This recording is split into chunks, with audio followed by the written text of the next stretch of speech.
नमस्कार, मैं Jangu डिंगला eastern journal पर आप सभी का स्वागत है। आज हम बात करेंगे HMPV के बारे में।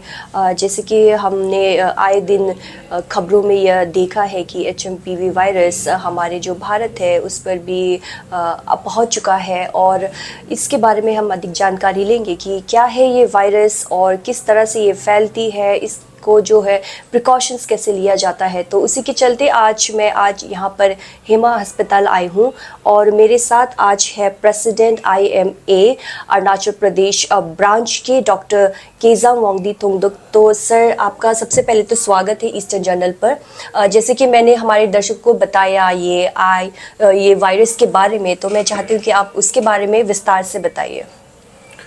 शुक्रिया ईस्टर्न जर्नल। तो सबसे पहले तो HMPV वायरस क्या उसके बारे में मैं बता देना चाहता हूँ।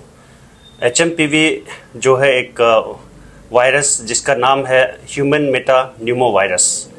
तो ये एक रेस्पिरेटरी वायरस है, यानी कि ये एक एयरवे का, जैसे हमारे सांस का नली होता है, नाक से लेकर लंग्स तक का, फेफड़ों तक का जो सिस्टम है, रेस्पिरेटरी सिस्टम कहते हैं, उसका वायरस है।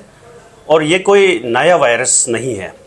इस वायरस का डिस्कवरी 2001 में हुआ था नेदरलैंड्स में, और ये एक कॉमन रेस्पिरेटरी वायरस है जिसका ज़्यादातर जो इन्फेक्शन होता है विंटर या स्प्रिंग मंथ्स में होता है। यही है कि इस बार चाइना में उसका थोड़ा सा सर्ज हो गया। सीजनल सर्जेस ऐसे बीच बीच में HMPV का होते रहता है, तो इस बार थोड़ा चाइना में ज़्यादा हुआ, इसलिए थोड़ा इसमें जो है प्रिकॉशंस लेने के लिए कुछ गवर्नमेंट्स ने और WHO ने कहा। इंडिया में अभी तक 8 केसेस पाया गया है डिटेक्टेड। जितना सैंपल्स, सस्पिशियस सैंपल्स लिया, उनके बीच में से 8 का ही डिटेक्ट हुआ है।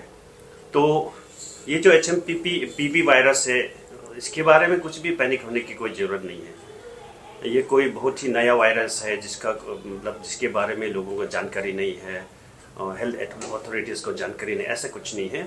ये कॉमन वायरस है जो कि मतलब सीजनली मतलब बहुत से कंट्रीज़ में पहले से ही मतलब बीच बीच में इसका सर्ज होते आया है। तो इसका जो सिम्टम्स है वो एक कॉमन कोल्ड की तरह ही होता है। ज़्यादातर आपका जो है रनिंग नोज, सोर थ्रोट, कफ, फीवर, ये सब उसका कॉमन सिम्टम्स है। और ये कभी कभी जो है ये वायरस भी लंग्स को अफेक्ट करता है, जिसको हम लोग लोअर रेस्पिरेटरी ट्रैक्ट इन्फेक्शन या न्यूमोनिया कहते हैं। जब ये न्यूमोनिया के स्टेज में पहुंच जाता है तभी उसका थोड़ा सा मतलब थोड़ा ज़्यादा हानिकारक हो जाता है। लेकिन ऐसे परसेंटेज देखा जाए तो बहुत ही कम है, लेस देन 1% है। तो ज़्यादातर ऐसे नॉर्मल जो जिनका इम्यूनिटी स्ट्रॉन्ग है, नॉर्मल इंडिविजुअल्स में ज़्यादा असर नहीं करता है। बच्चों में, children below the age of 14 years, उसके बाद फिर ओल्ड एज में जीरियाट्रिक पेशेंट्स है अबव 60 ईयर्स, उनमें ही थोड़ा सा ये वायरस जो है इसका असर थोड़ा ज़्यादा पड़ता है। बट कोविड की तरह नहीं है, इसमें कोई पैनिक होने की ज़रूरत नहीं है। एक नॉर्मल जो कॉमन कोल्ड के वायरस की तरह ही है, बस थोड़ा सा प्रिकॉशन लेना है। गवर्नमेंट ने सेंट्रल गवर्नमेंट ने थोड़ा सा एक एडवाइजरी जारी किया है, सर्विलेंस को बढ़ाया है। तो अभी तक कोई सेट प्रोटोकॉल नहीं है कि इसका टेस्ट हुआ जाए या ऐसा कुछ ऐसे प्रोटोकॉल गवर्नमेंट की तरफ से नहीं आया है। मतलब जस्ट एक जनरल अवेयरनेस और अलर्टनेस का एक सेंट्रल गवर्नमेंट ने किया है, क्योंकि चाइना में थोड़ा सा सर्ज हुआ ऐसे करके।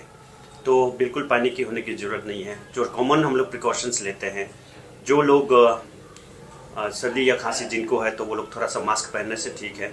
उसके अलावा फिर आपका जो रेगुलर जो हम लोगों ने प्रोटोकॉल जो कोविड के समय किया था, जैसे कि हैंड वॉशिंग करना और बार बार अपने नाक, आँख या मुँह में हाथों से नहीं छूना, तो ये सब बेसिक जो है प्रिकॉशंस लेने से हो जाता है। तो ये कोई जैसे बहुत अननोन एंटिटी नहीं है, जैसे मैंने पहले कहा, पहले से ही डिस्कवर्ड वायरस है। तो ऐसे तो उसका सिम्टम्स भी मैंने बता दिया है, और ट्रीटमेंट केवल सिम्टोमेटिक होता है, जैसे आपका सिम्टम्स जैसे उसके अनुसार है। तो कोई भी वायरस का तो सिम्टोमेटिक ही होता है, इसका कोई वैक्सीन तो नहीं है, ना ही कोई स्पेसिफिक ट्रीटमेंट है। बट ये उतना ज़्यादा उसका कोविड की तरह वायरुलेंस उसका इतना ज़्यादा नहीं कि वो लोगों को जो इम्यूनो कॉम्प्रोमाइज्ड पर्सन है, जैसे कोई कैंसर का पेशेंट्स हो गया, या जो स्टीरॉइड्स ले रहे हैं लॉन्ग टर्म को, ट्रांसप्लांट पेशेंट्स हो गया, या मोर्बिड पेशेंट्स हो गया, जिनकी इम्यूनिटी बहुत, उन लोगों के लिए ही थोड़ा सा ज़्यादा सावधानी बरतने की ज़रूरत है।